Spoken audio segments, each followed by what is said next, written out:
भारत की पहचान पूरी दुनिया में एक अहिंसा को मानने वाले देश के रूप में होती रही है। लेकिन रूस और यूक्रेन युद्ध में ये छवि कुछ बदलती हुई नजर आ रही है।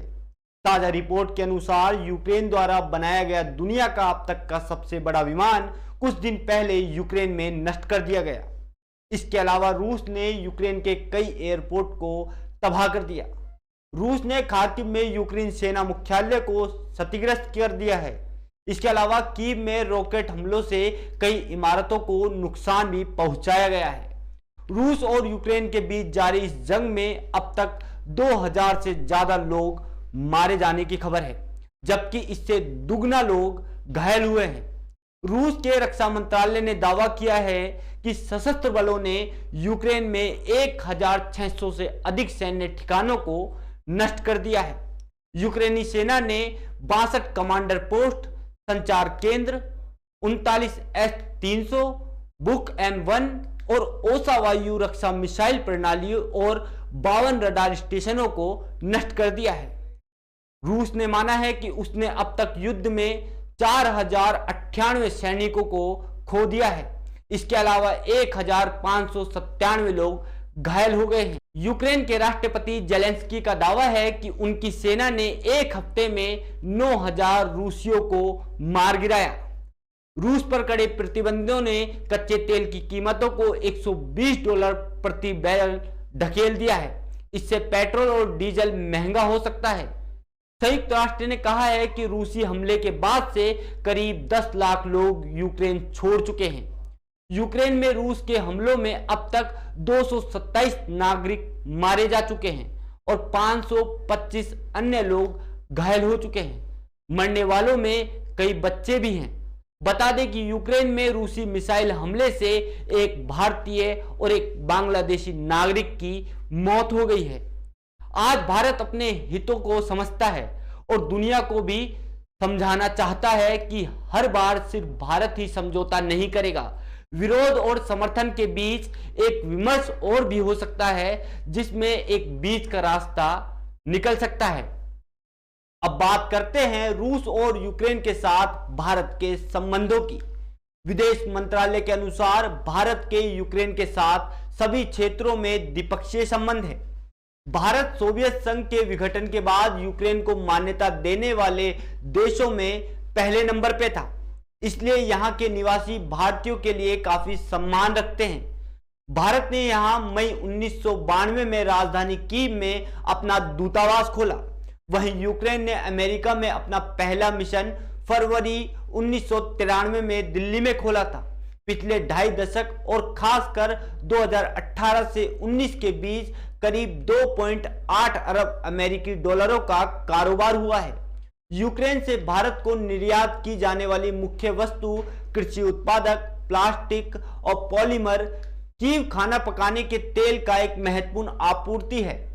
पिछले साल भारत में लगभग 74% सूरजमुखी तेल यूक्रेन से आयात किया गया था।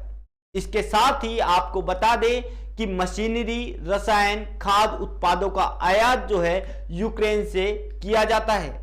जब से यूक्रेन ने यूरोपियन यूनियन में शामिल होने की कवायद शुरू की है, अमेरिका खुलकर यूक्रेन का समर्थन कर रहा है और अमेरिका को साथ मिल रहा है पूरे यूरोपियन यूनियन का। यूक्रेन के साथ पड़ोसी देशों ने अब तक खुलकर हथियार और रसद के साथ साथ पैसे भी दिए हैं।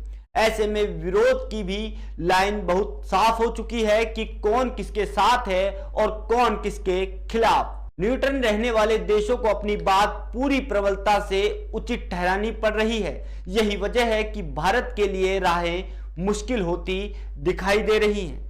रूस और भारत को एक दूसरे पर कितना भरोसा है? रूस के साथ भारत के संबंध सोवियत संघ के समय से ही मजबूत रहे हैं। रक्षा मामलों में रूस के साथ भारत के द्विपक्षीय संबंध 1970 से और मजबूत होते रहे हैं। भारत अपने हथियारों का करीब 50% रूस से खरीदता है। इसके साथ ही भारत अपने कच्चे तेल का 80% से अधिक रूस से आयात करता है, जबकि 25% प्राकृतिक गैस का आयात करता है।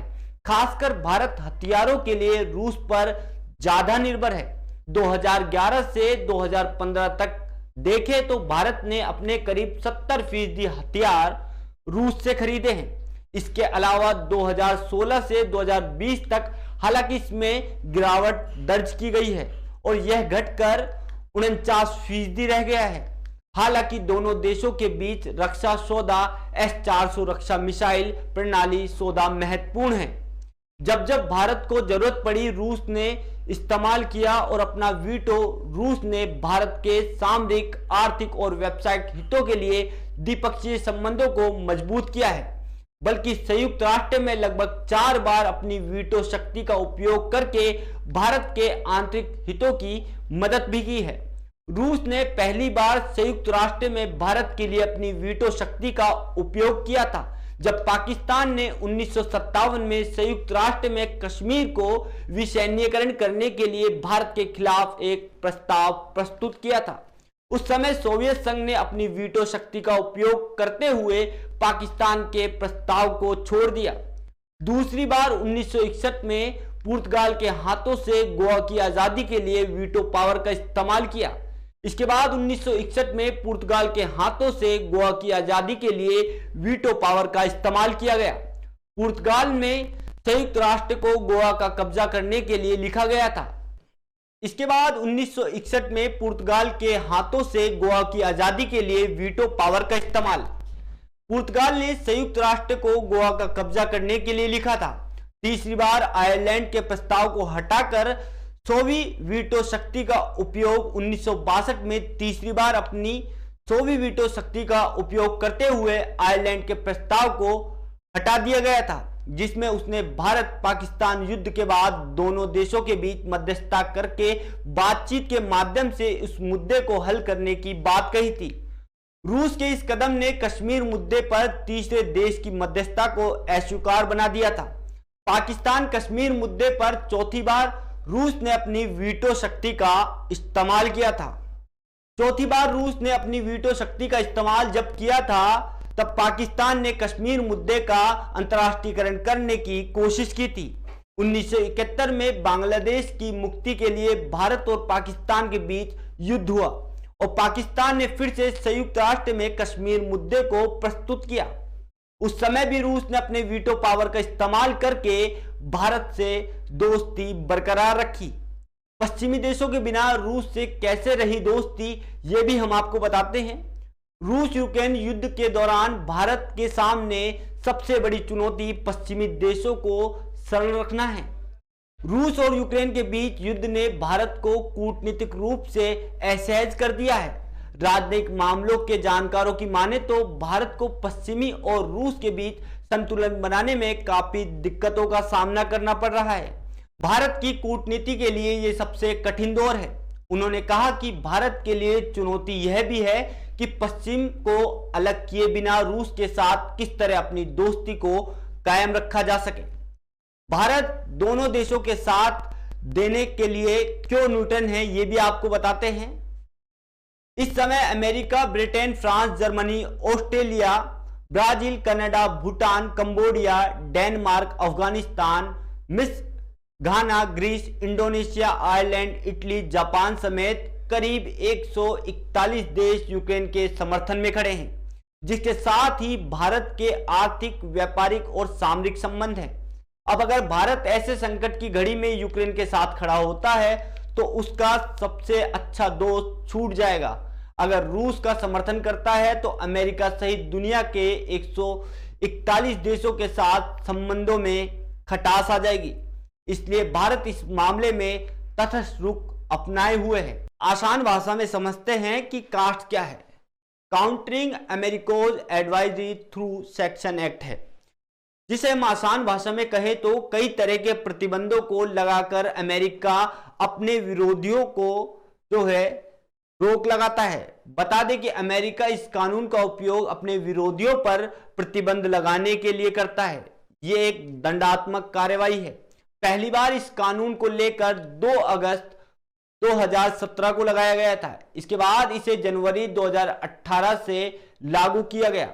बता दें कि इस कानून का मकसद अमेरिका के तो दुश्मन देश हैं जैसे ईरान, रूस और उत्तर कोरिया की आक्रामकता का मुकाबला करने के लिए इसका निर्माण किया गया है।